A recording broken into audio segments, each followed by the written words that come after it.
Everybody, welcome to the micro lecture for chapter 17, where we talk about managing business finances. And I'll pick that up a little bit. I probably would retitle this chapter and say managing an organization's finances, because all organizations have finances, whether they're in the business of making money or not. Okay, but everybody has to be able to pay their bills and figure out how to make things work. So.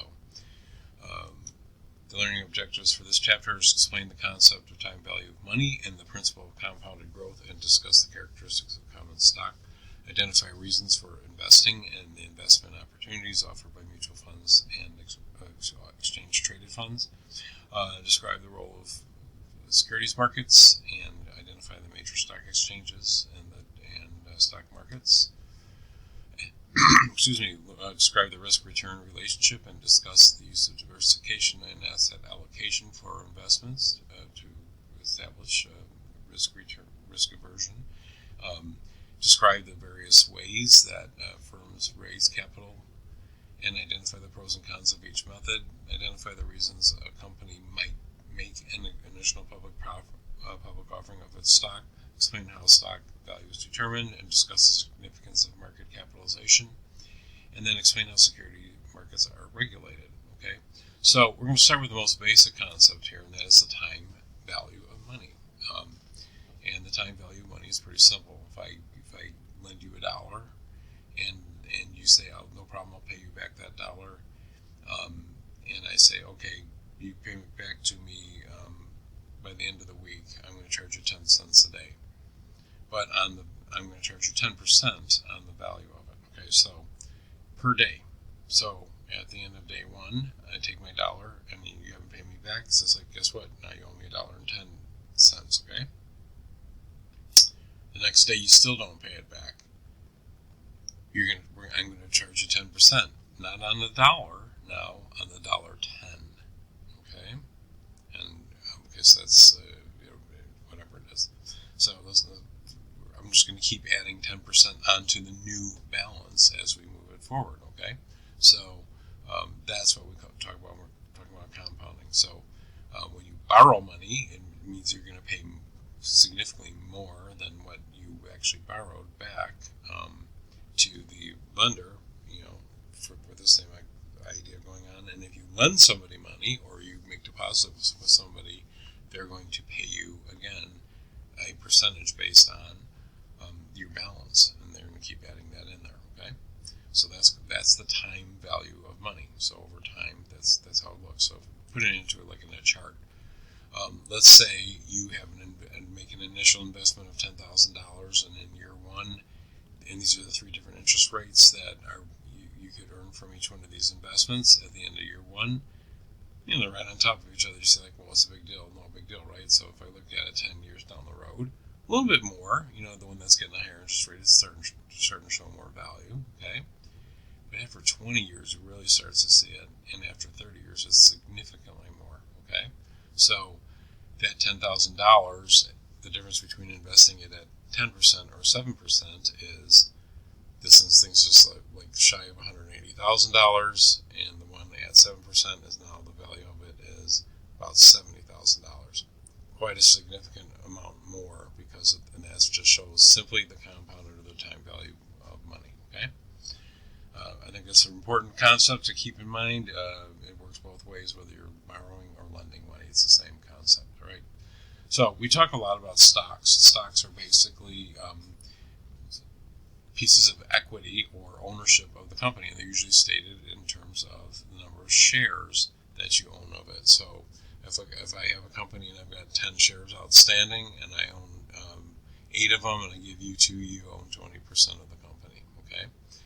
Because you own 20% of the shares, right? So that's what it is, the legal stake to claim of the ownership of the company.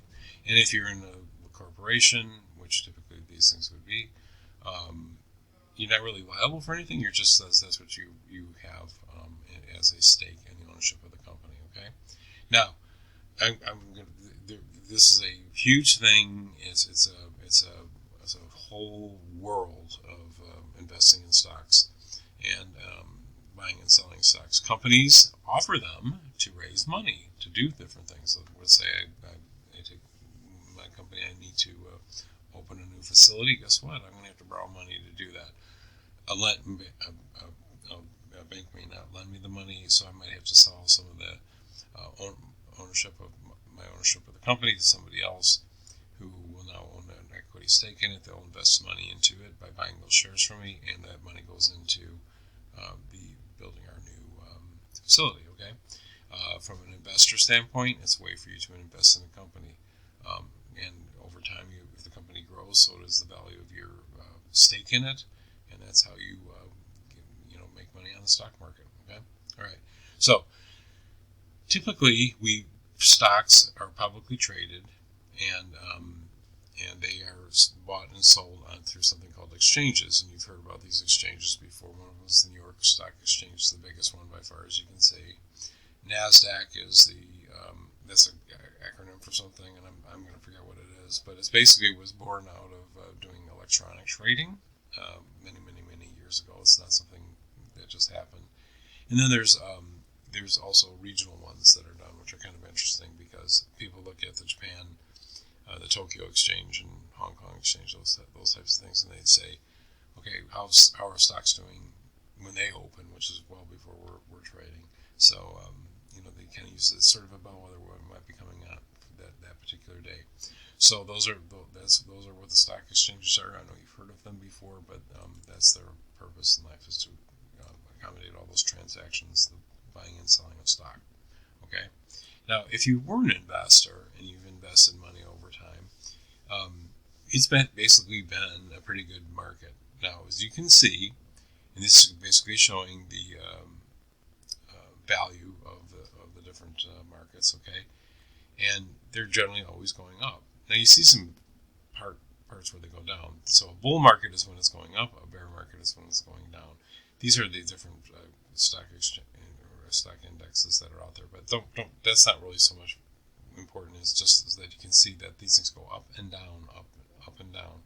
Down. If I draw a line through the slope of that line, it's pretty significantly going up. So if you've invested over a long period of time, you've got a lot more money now than you did than you would have if you didn't invest in it. So that's what we look at when we look at what the value is. And in general, it's going up. It also puts another look at it. If you buy and sell in a very short period of time, you might lose money, and not a little money, a lot of money. So what if you did this back in 2008? I bought stock here, and I had to sell it here. I lost a bunch of money, right? Even though over a long period of time, it would have made me a lot of money, but I had to buy and sell it in the short term there. So a longer term view towards investing in stocks is usually the right way to go. It has been anyway. Okay, so you looked at a couple of the indexes that are out there. These are just ways of saying, well, how are stocks doing in general? Because you can look at the price of an individual stock and say, look at what that's going. It's going up. It's going up. It's going up.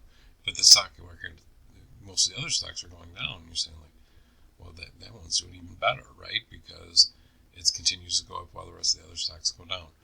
The way that we make that statement is we look at indexes, and one of them is a Dow Jones Industrial Average, or the DJIA. It basically looks at a group of 30 blue chip, large cap, meaning they're large organizations that have a lot of stock outstanding out there, and they're traded on the New York Stock Exchange, and that's how we track it. How that the market's doing by looking at that. The S&P 500, a little bit different view, but looking at the performance of 500 large cap stocks representing all different areas of the equities market. So, and they're not the only two. There's lots of them out there. And as a side note to it, if you want to invest in the stock market, find a mutual fund that has no very, very low fees, because they're not really managing anything. They're just buying the portfolio that is the S&P 500. And you buy into a stock index fund, and you're taking advantage of investing in the stock market. And in general, you're going to be able to ride when it's going up, and obviously you also risk when it's going down. But as you just saw on the last slide, it's been a pretty good risk over the last 50 years or so. Okay, so Really another important concept in finance is risk and return. The more risk you take in investing in something, the more greater return you should expect. Okay, so and we think about all these different types of investments as having various levels of risk in relationship to the return that they get. So, and depending on what type of investor you are, you might play down in a low risk, low return category, and you're saying, "I'm fine with that." And that's before you say, like, "Well, what about chickens?" It's like, well, they might be retirees, okay, people that can't really afford to see too much of their investments go down. The downside is higher to them than it is somebody who's going to be invested in it for the long term. Okay, but risk return is a very important concept that's talked about quite a bit in finance. Okay, one of the ways as an investor to manage risk is through something called diversification, meaning you're going to make investments in several different kinds of instruments, not just one. Investments in different types of things, not just one. And you're going to do asset allocation and build up a portfolio of different financial investments. So you're looking at your total return. So it's not always in lockstep like this, but you could sometimes, when you see one classification of investments going up, another one's going down, you can use those things to counteract each other to try to, again, mitigate your risk and keep from bad things from happening. Okay, this is a real rough overview of finance. If you want to learn more about it, I strongly encourage you to take other financial classes.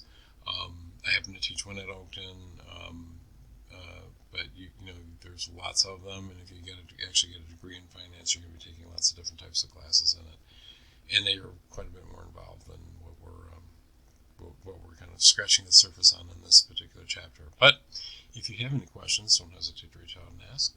And otherwise, good luck with it, and talk to you soon.